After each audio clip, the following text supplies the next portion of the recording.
हरे कृष्णा। आज चर्चा करने का प्रयास करेंगे 7वें अध्याय का पहला श्लोक। देखिए, बहुत फेमस श्लोक है और सबसे ज्यादा मैक्सिमम प्रभुपाद जी ने लेक्चर इसी श्लोक पे दिए हैं, जहां तक मेरा अनुमान। प्रभुपाद जी ने इस श्लोक पे बहुत लेक्चर दिए हैं, हर जगह लेक्चर दिए हैं, तो बहुत इंपॉर्टेंट श्लोक है। देखिए, श्री भगवान उवाच मय्यासक्त मनः पार्थ योगं युञ्जन्मदाश्रयः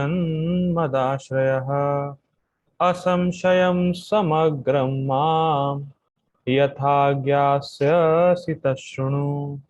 श्रीभगवानुवाच मय्यासक्तमनः पार्थ योगं युञ्जन्मदाश्रयः असंशयं समग्रं माम् यथा ज्ञास्यसि तच्छृणु। देखिए, शब्दार्थ देखिए। श्री भगवान उवाच, श्री भगवान ने कहा। कभी कभी लोग कहते हैं भाई देखो, श्री भगवान ने लिखा, श्री भगवान वाच लिखा है, श्री कृष्ण वाच कहाँ लिखा है? तो आप उनसे कहिए, अगर आप श्री अगर हम कह अगर मान लीजिए श्री कृष्ण वाच लिखा रहता, तो आप कहते श्री भगवान वाच कहाँ लिखा है? तो जिनका जिनका भगवान से द्वेष होता है वो कैसे भी नहीं मानने वाले, स्वभाव है लोगों का। ठीक है, तो श्री भगवान वाच मतलब श्री भगवान ने कहा, मैया सक्त मनः पार्था। हे पार्थ, मतलब अर्जुन, तुम मैया सक्त होकर, मतलब ऐसे मन वाले होकर कि जिनका मन भगवान में ही आसक्त। मैया सक्त मना। हे पार्थ, तुम मैया सक्त मना वाले होकर या ऐसे मन वाले होकर कि ऐसे मन वाले होकर कि जिनका मन भगवान कृष्ण में ही आसक्त है। ठीक। योगम युंजन मद आश्रय। योग के द्वारा योग युंजन, योग के द्वारा युक्त होकर मद आश्रय, मेरा आश्रय लो, मेरे आश्रय को ग्रहण करो। ठीक। क्या क्या भगवान ने बताया? पहला, मैयासक्त मनः पार्थ, हे पार्थ, अपने मन को मुझ में ही आसक्त कर दो। ठीक। या ऐसे व्यक्ति बनो जिनका मन मुझ में ही आसक्त है। कैसे? योगम युंजन मदाश्रय, योग से युक्त होकर मेरा आश्रय लो। तो उससे क्या होगा?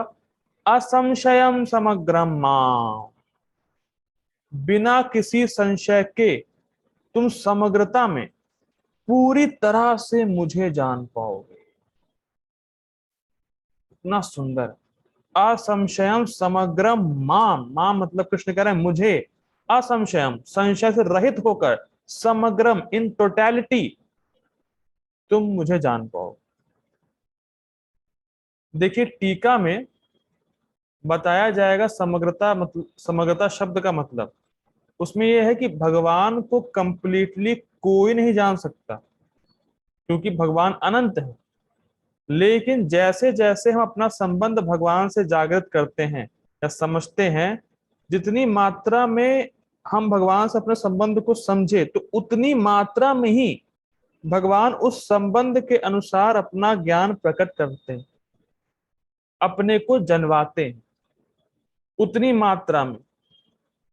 मैं फिर रिपीट कर रहा हूं, समग्रता का मतलब ये नहीं कि आप भगवान को पूरा जान जाएंगे, वो इम्पॉसिबल है क्योंकि भगवान अनंत है। लेकिन जितना हमारा संबंध भगवान से जागृत होगा, उतना ही भगवान उसके हिसाब से प्रकट करना चाहते हैं, उतना ही प्रकट करेंगे, उतनी मात्रा में प्रकट करेंगे, उतना ही हम समझ पाएंगे। ठीक। तो समग्रता मतलब जितनी मात्रा में भगवान जनवाना चाहते हैं भक्त को, उतने वो समझ पाएगा। ठीक। यथा, अब अच्छा ठीक है, अब समझे कैसे? यथा ज्ञास्यसि तच्छृणु, इस प्रकार से, यथा ज्ञास्यसि, इस प्रकार से तुम मुझे जान पाओगे, इसके लिए, जानने के लिए, तच्छृणु, मुझसे सुनो। सुनना ये इंपॉर्टेंट है कि हम भगवान से ही सुने। हमें भगवान से ही सुनना चाहिए, किसी ऐसे व्यक्ति से नहीं जो भगवान का भक्त ना हो। या तो हम भगवान से सुने या हम परंपरा में भक्तों से सुने, बात एक ही। प्रभुपाद जी बोलते हैं, मान लीजिए कृष्ण ने कहा सरेंडर अनटू मी, और मैं कह रहा सरेंडर अनटू कृष्णा, तो एक ही बात है। तो या तो भगवान से सुने या भगवान के भक्तों से सुने जो परंपरा में हो। किसी ऐसे व्यक्ति से नहीं सुनना चाहिए जो भगवान का भक्त नहीं। तब हम भगवान को असंशयम, संशय से रहित होकर समग्रम, भगवान को जान पाएंगे। बहुत सुंदर। ठीक, श्लोक की धारणा हुई होगी मेरे ख्याल से। अब गोपाल जी का पढ़ते हैं अनुवाद। श्री भगवान ने कहा, हे पृथा पुत्र, अब सुनो कि तुम किस तरह मेरी भावना से पूर्ण होकर और मन को मुझ में आसक्त करके, मैयासक्त मना करके योगाभ्यास करते हुए मुझे पूर्णतया संशय रहित जान सकते हो। तो यहाँ पे जब बोला जा रहा है योगाभ्यास, तो योगाभ्यास मतलब भक्ति हो, और कोई हम यहाँ पे मिक्सचर नहीं है भैया। योगाभ्यास मतलब भक्ति योग, क्योंकि भगवान भगवान ने बड़ा स्पष्ट छठे अध्याय के आखिरी श्लोक में बोला था कि जो मेरा भक्त है और जो भक्ति है वही सभी योगा प्रोसेस में और सभी योगियों में टॉप मोस्ट। अब भगवान योगाभ्यास मतलब भक्ति ही की बात कर रहे हैं, बिल्कुल स्पष्ट। ठीक,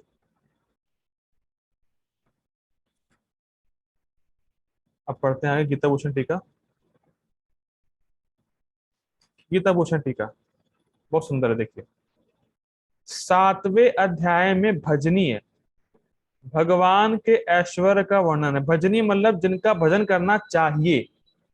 किसको? एक दो लोगों को? सबको। जिनका सबको भजन करना चाहिए उनको कहते हैं भजनीय। तो सातवें अध्याय में भजनीय भगवान के ऐश्वर्य का वर्णन है, और उन चार प्रकार के लोगों का वर्णन है जो भगवत भजन में लगते हैं और नहीं लगते हैं। तो सातवें अध्याय में क्या बताया जाएगा? भगवान के ऐश्वर्य, वो शुरू हो जाएंगे 7.4 से। और चार प्रकार के लोग भगवान के पास नहीं जाते हैं। नमाम दुष्कृतनो मूढ़ा प्रपद्यन्ते नराधमा माया अपृतक ज्ञाना आसुरम भावमाश्रितः। जो नराधम होते हैं, मूढ़ा होते हैं, दुष्कृतना होते हैं, वो भगवान के पास नहीं जाते हैं। और चार लोग के, चार प्रकार के व्यक्ति जाते हैं। चतुर्विधा भजन्ते माम। ठीक, तो ये सब वर्णन सातवें अध्याय में होगा। ठीक है, बड़ा स्पष्ट है।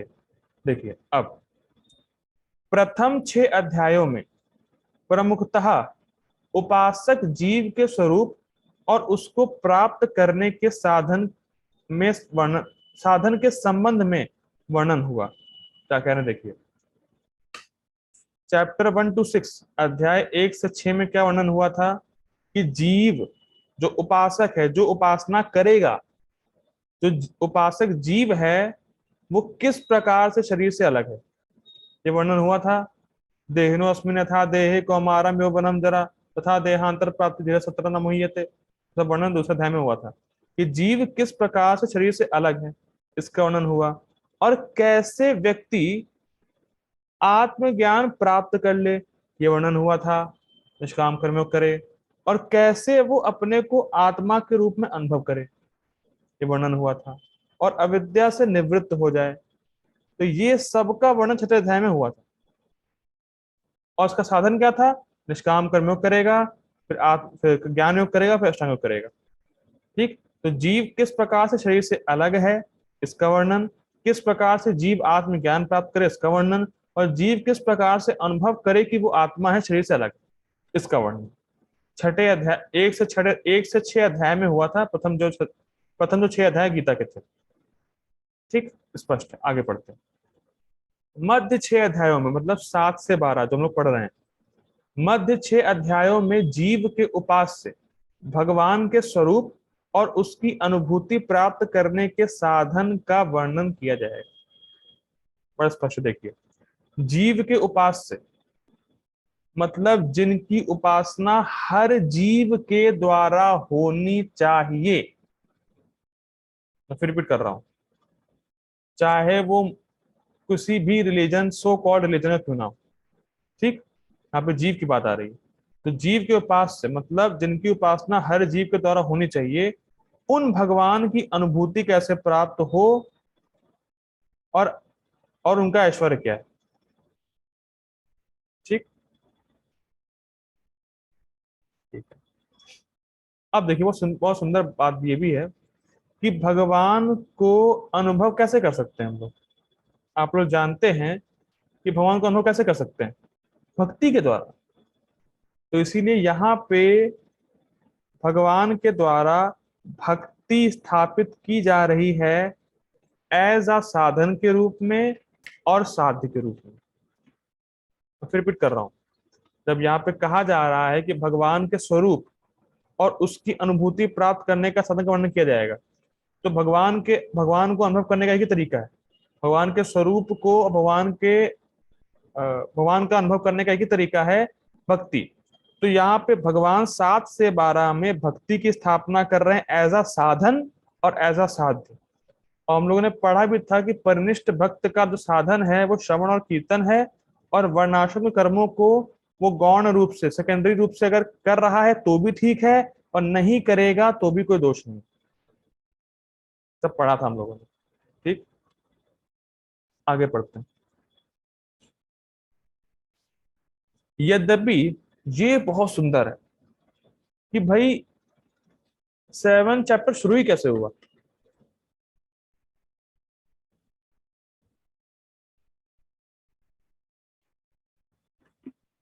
बड़ा सुंदर है कि 7वां अध्याय शुरू कैसे हुआ, कि अर्जुन का प्रश्न तो कुछ है नहीं, अर्जुन ने तो कुछ पूछा नहीं, तो कैसे शुरू हुआ देखिए।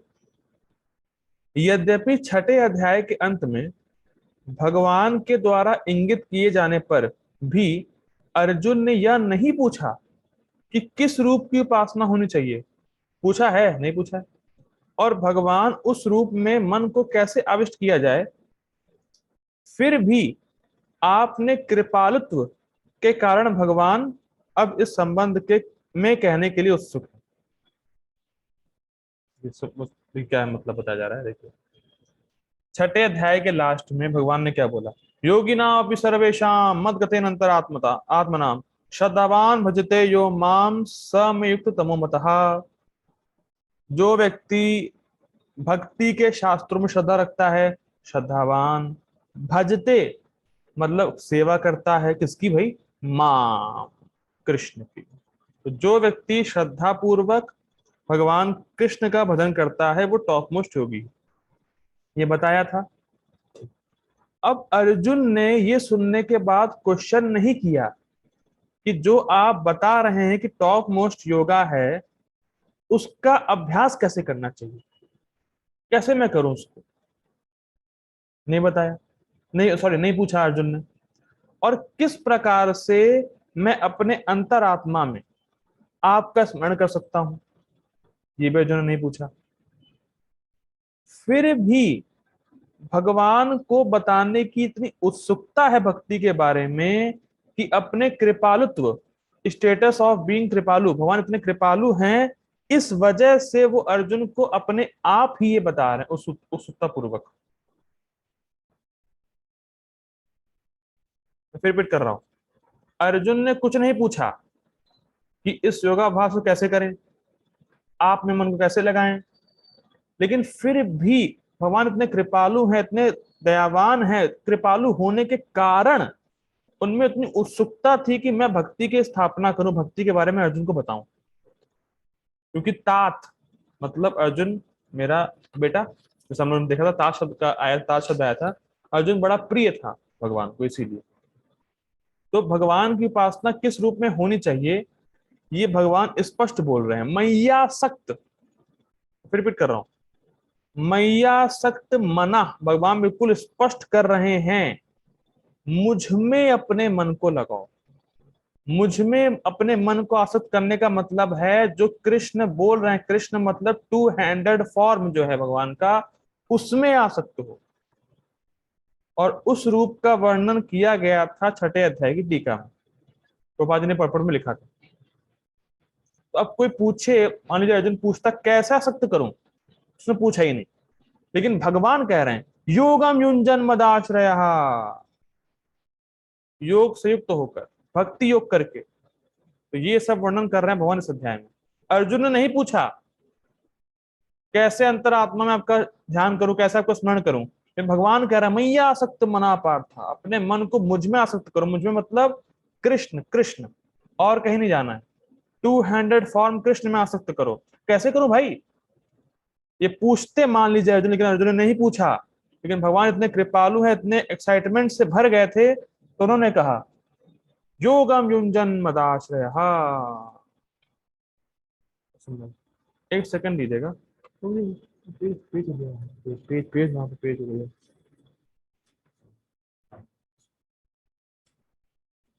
ठीक है, ठीक है, आगे पढ़ते हैं।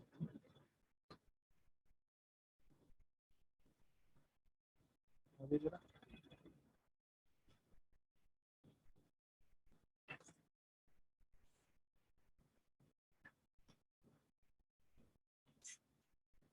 थोड़ा गड़बड़ हो गया, बिगड़ गया उसको।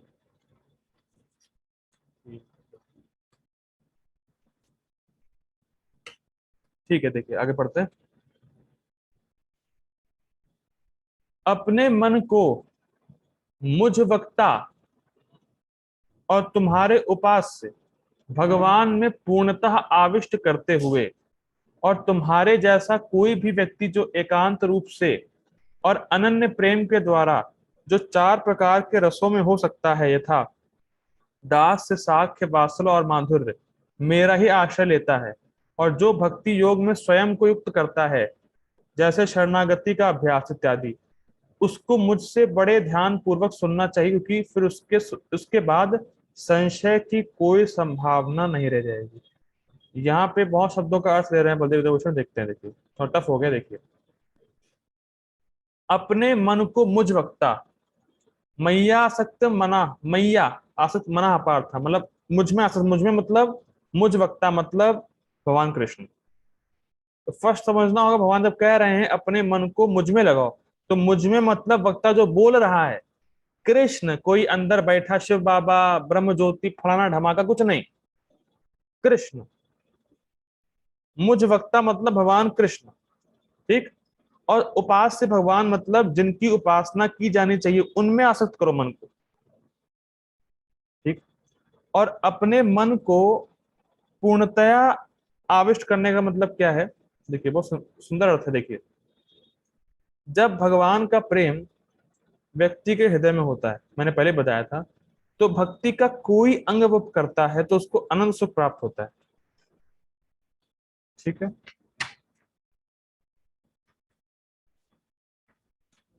सेकंड दीजिएगा। ठीक है, तो अनंत सुख प्राप्ति होती है, ठीक। तो जब यहाँ पे कहा जा रहा है कि मन को पूर्णतः आविष्ट करना है, देखिए, जब भगवान का प्रेम हृदय में रहता है, तो व्यक्ति स्वाभाविक भगवान का स्मरण करता है, उस प्रेम की वजह से, उस प्रेम के आधार पर। जैसे उदाहरण के तौर पर मान लीजिए कोई व्यक्ति अपनी बेटी का स्मरण करता है, तो संबंध के हिसाब से स्मरण करेगा ना, कि वो मेरी बेटी है। मान लीजिए कोई पत्नी अपने पति का स्मरण कर रही है, तो संबंध के हिसाब से स्मरण कर रही है कि वो मेरे पति हैं, किसी और व्यक्ति का स्मरण नहीं कर रही है वो, क्योंकि वो जानती है कि ये व्यक्ति मेरा पति है, इसे स्मरण कर रही है, और उसे प्रेम है तभी कर रही है। क्लियर हो रहा है? तो यही बात बोल रहे हैं, मैया सक्त मतलब जब अर्जुन कृष्ण का स्मरण करेंगे, तो किसके अनुसार करेंगे?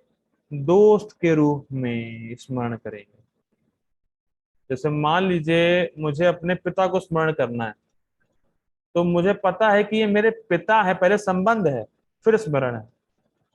तो जब बोल रहे हैं मैया सक्त, मन को पूर्णतः आविष्ट करते हो, मतलब मन जब भगवान का स्मरण करेगा, तो दास मतलब दोस्त है अर्जुन के कृष्ण, तब उस प्रकार से स्मरण करेगा, क्योंकि उस प्रकार का प्रेम है अर्जुन के हृदय में। और समझ में आ रही है? तो आसक्त मना का मतलब जिस व्यक्ति का संबंध भगवान से पांच रसों में किसी एक रस में स्थापित हो गया हो, इसको बोलते हैं मैयासक्त। मतलब वो भगवान का स्मरण अपने मन में कर रहा है, भगवान भगवान जो उसका मन है व्यक्ति का, भगवान में आसक्त है संबंध ज्ञान की वजह से। तो रस है, किस रस में व्यक्ति है उसके हिसाब से उसका भगवान का प्रति प्रेम है, और उस प्रकार से स्मरण हो रहा है, उस प्रकार से उसका मन आसक्त है।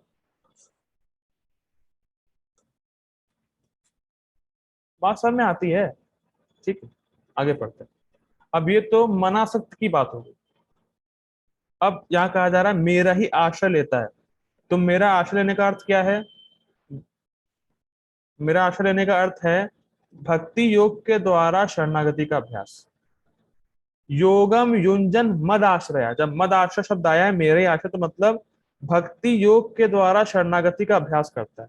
मतलब ऐसा कह सकते हैं सिंपल शब्दों में, वो भक्ति का वो भक्ति के प्रोसेस के द्वारा भगवान की शरण ग्रहण करता है, सिंपल। तो भगवान ने कहा योगम युंजन मद आश्रया, मेरा ही आश्रय लेता है, तो इसका मतलब भक्ति के द्वारा भगवान की शरणागति ग्रहण करना है, सिंपल शब्दों में। इस प्रकार से हम भगवान का आश्रय लेते हैं। योगम युंजन मद आश्रय, भक्ति योग का अभ्यास जिसमें भगवान की शरणागति को स्वीकार किया जाता है। ठीक, ये हो गया मद आश्रय शब्द का अर्थ। अच्छा, अब बहुत सुंदर है। अब उसमें कोई संशय नहीं रह जाए आश्रय लेने में, इसीलिए हमें भगवान से सुनना चाहिए। ये है तच्छृणु का अर्थ। असंशयम समग्रम माम यथा ज्ञास्यसि तच्छृणु, इसका अर्थ है कि आश्रय लेने में कोई संशय ना रह जाए, इसीलिए भगवान से सुनना चाहिए। अर्थात भगवान ही परम ज्ञान के स्रोत हैं। जो भगवान बोल रहे हैं वही सही। जैसे प्रभुपाद जी बोलते हैं इस संबंध में, कभी कभी कहते हैं, लेक्चर में कहा था प्रभुपाद जी ने कि कुछ व्यक्ति कहते हैं कि भाई देखिए आप भोग क्यों लगाते हैं भगवान को? आपने 4 रोटी का भोग लगाया तो खाया तो कुछ भी नहीं, वैसी की वैसी आ गई। तो कहे प्रभुपाद जी, कहे ठीक है आप कह रहे हैं कि आप कि भैया भोग क्यों लगा रहे हैं, तो मूर्खता है भोग लगाना भगवान को। तो प्रभुपाद जी बोले हाँ मैं मूर्ख हूं, उसमें कोई डाउट नहीं, लेकिन भगवान कह रहे हैं और गुरु बोल रहे हैं, इसीलिए सही है। और मैं आपकी बात बात क्यों सुनूं? आप तो थर्ड पर्सन, आप ना कोई परंपरा में है, ना शास्त्रों में ज्ञाता है, कुछ नहीं है, तो मैं आपकी बात क्यों सुनूं? मैं मान रहा हूं मैं मूर्ख हूं, कोई दिक्कत नहीं है। लेकिन अगर गुरु बोल रहे हैं, भगवान खुद बोल रहे हैं मुझे अर्पित करो, तो मैं कर रहा हूं, उनकी बात सही है।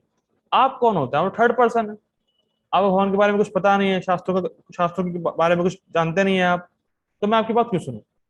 उसी प्रकार से असंशयम समग्र माम, जब हम भगवान से सुनेंगे, जब भगवान के भक्तों से सुनेंगे, तब हमारा संशय जाएगा। अच्छा, अब बहुत सुंदर, डाउट क्या हो सकता है?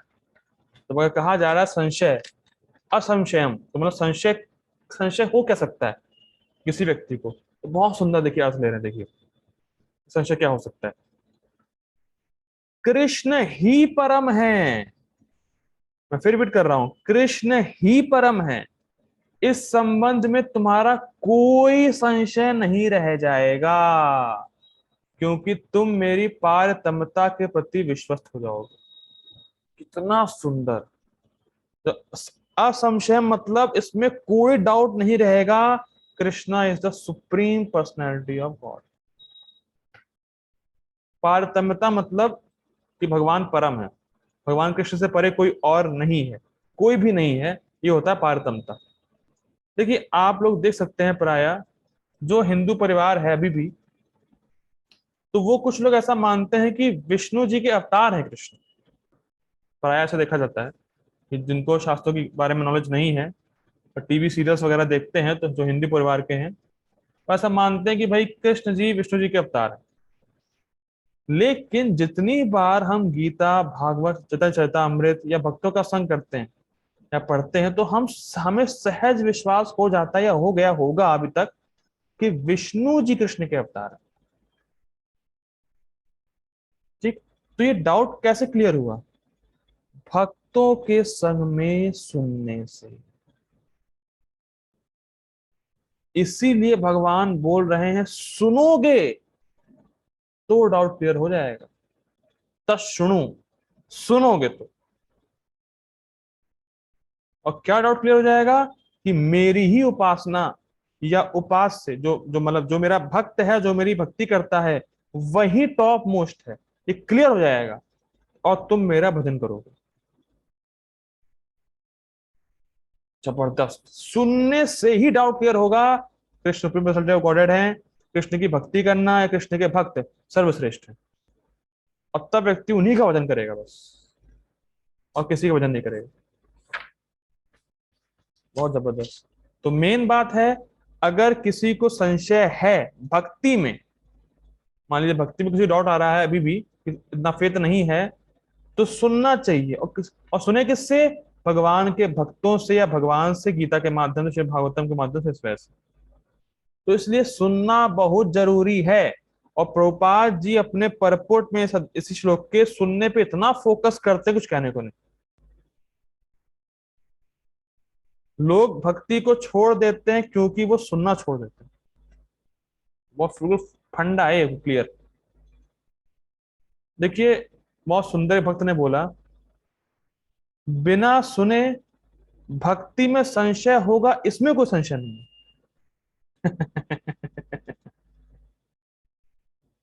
बिना सुने भक्ति में संशय होगा ही, इसमें कोई संशय नहीं। और फिलहाल मुझे समझ में नहीं आता है कैसे किसी भक्त को, कुछ भक्त हैं जिनको बिल्कुल सुनने का समय नहीं मिलता। भाई कम से कम 10 मिनट, 5 मिनट, 15-20 मिनट कुछ तो सुनो। बिना सुने काम नहीं बनेगा। मैं बार बार हर क्लास में ये बोलता हूँ कि आप बार बार बात भूल भी जाते हैं, इतना बोलने के बाद भी नहीं सुनते। बिना सुने भक्ति में संशय होगा ही, और आप भक्ति भक्ति में दृढ़ नहीं हो पाएंगे। बहुत सुंदर बात है, ठीक है। जब तक हम प्रचुर मात्रा में नहीं सुनते हैं, तब तक भगवान के प्रति हमारा प्रेम जागृत नहीं होता है। और जब तक हमारा भगवान के प्रति प्रेम जागृत नहीं होगा, तब तक मैयासक्त, हमारा मन भगवान में आसक्त नहीं होगा। ठीक, आगे पढ़ते हैं।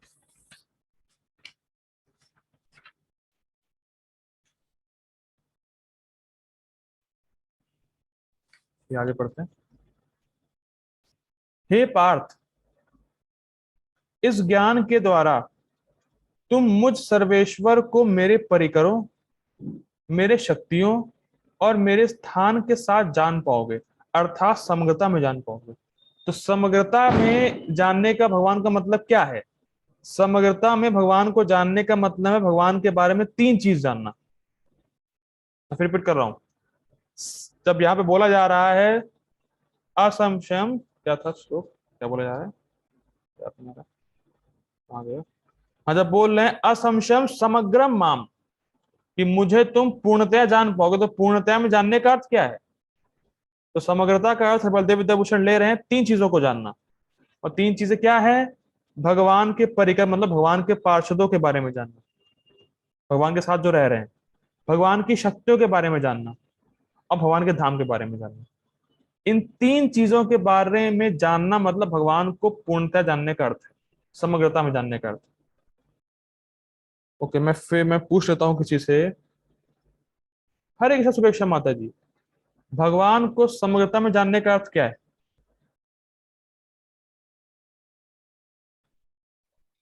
प्रभु जी, हरे कृष्णा। भगवान को समग्रता में जानने का अर्थ यह है कि उनके शक्तियों के बारे में जानना, और उनके धाम के बारे में जानना, और उनके जो एसोसिएट्स है उनके बारे में जानना। यस माता जी, हरी बोल। ठीक, स्पष्ट है। ये है समग्रता का अर्थ। अब देखिए, बहुत सुंदर बात बोल रहे हैं। समग्रता का अर्थ यह नहीं है कि भगवान पूर्ण रूप से अपने संबंध में कहेंगे। ऐसा नहीं कि भगवान का टोटली पूर्ण से जान जाएंगे, पूर्ण रूप से, ऐसा नहीं हो सकता, क्योंकि भगवान अनंत है। इस कारण से उनको संपूर्णता में जान पाना असंभव।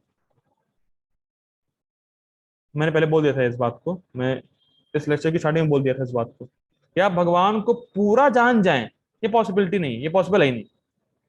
लेकिन समग्रता में जानने का अर्थ है भगवान की शक्तियों के बारे में जानना, भगवान के धाम के बारे में जानना, भगवान के जो एसोसिएट्स हैं, परिकर, उनके बारे में जानना। ठीक, आगे पढ़ते हैं। अब इसी बात को रेफरेंस दे रहे हैं कि भगवान को पूर्ण रूप से कोई नहीं जान सकता, कि भगवान अनंत है। इसका प्रमाण देने, देखिए क्या प्रमाण है। स्मृति भी संबंध में कहती है, कार कास कासर ने कासनयर, क्या लिखा है, कात्स्नर येना नाजोप्य अभिधा तुम ईशः। ब्रह्मा जी भी भगवान की लीला को पूर्ण रूप में वर्णन करने में समर्थ नहीं है।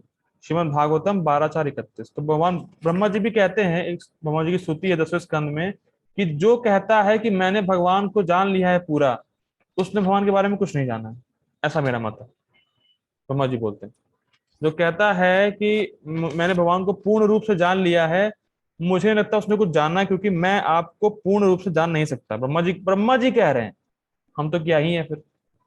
ब्रह्मा जी कह रहे हैं कि मतलब भगवान को पूर्ण रूप से कोई नहीं जान सकता, क्योंकि भगवान अनंत हैं और हम लिमिटेड हैं। फिलहाल अभी तो बद्ध हैं हम लोग। तो जितना भगवान हमको जनवाना चाहते हैं उतना जनवाते हैं और उतना जनवाया है। 3 चीजों में, भगवान के पार्षद के रूप में, भगवान के पार्षद क्या है, मतलब कौन है, भगवान की शक्तियां क्या हैं, और भगवान का धाम क्या है। तो इन 3 चीजों को भगवान ने हमें कृपा करके जनवाया है। कृपालुत्व हम लोगों ने देखा है, अर्जुन ने पूछा नहीं कुछ, लेकिन फिर भी भगवान उत्सुक है, अपने इतने कृपालु हैं भगवान, कृपालुत्व के कारण भगवान अपने बारे में बता रहे हैं, खुद ही बता रहे हैं। जैसे रात का समय है और आप कहें सूरज को ऑर्डर दें, आप सूरज आओ, वो नहीं आएगा। जब उसका टाइम होगा, जब उसकी इच्छा होगी, तभी वो आएगा सुबह सुबह। आप जबरदस्ती उसको ला नहीं सकते। उसी प्रकार से भगवान को जबरदस्ती जान नहीं सकते। भगवान अपनी जब कृपा करेंगे, जितना जनवाना चाहते हैं उतना ही आप जान पाएंगे। ठीक है, तो हम लोग आज यही रुकते हैं, कल प्रोपा जी तात्पर्य देखेंगे इस पे। मैं छोटा सा अनाउंसमेंट है, अब मैं 7 से 12 अध्याय में प्रोपाल जी के लेक्चर्स भेजा करूंगा ग्रुप पे, तो कृपया उसको सुना करिए, उसको सुन के क्लास में आइएगा। जैसे मैं आज 7.1 का लेक्चर भेज दूंगा ग्रुप पे, तो कृपया उसको सुनिएगा और कल सुन के आइएगा। ठीक है, ये हियरिंग असाइनमेंट है। ठीक है, हरे कृष्णा। श्रील प्रभुपाद की जय, श्री भगवद गीता की जय। हरे कृष्ण।